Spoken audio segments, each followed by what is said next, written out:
Alright, hey guys, welcome back to another Bannerlord video, and today I'm going to show you two paths that you can take that are pretty much shortcuts. They're not shown as shortcuts, but in certain situations it will save you some time. Alright, so let's go. First one right here is at the top left where the Vlandians are on the map. Right over here, if you're trying to get to this town over here, and you're like, man, I have to go around all this way because you can see the path. The path leads kind of like a hook right over here. And even if you want to reach all the stuff up here, you have to go to take this path, right?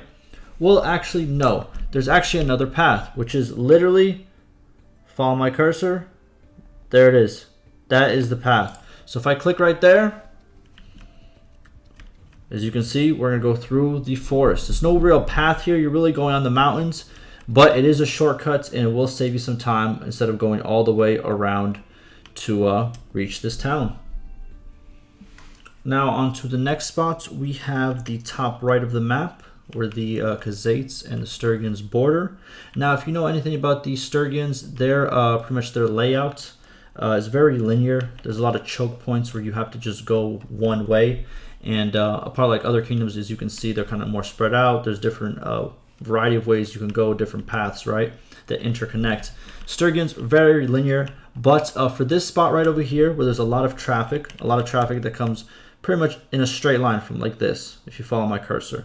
Just right below the mountains, in between these two mountains right here, is a straight linear path. That is where most of the foot traffic, the armies, all those caravans, all of them will go in that specific path.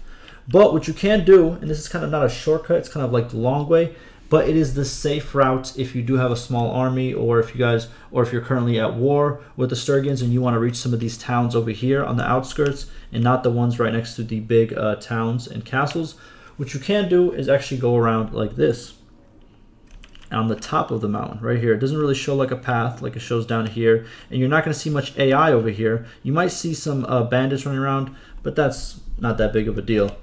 But right over here, you can skip through this whole point of traffic and also this choke point over here, because you can really see it as like two shortcuts in a way, or two long ways, right? The first one over here, and then you can also keep going straight around these mountains, and as you can see, there's barely any traffic over here. You might see some bandits, but it's nothing too crazy. And now, as you can see, we have just dodged one choke point, pretty much two choke points, a third one over here, and just a bunch around this area. So there it is. There's your two little pathways. Like I said, they're useful, not always, but it's cool to know, I think. So enjoy. I'll see you guys in the next one.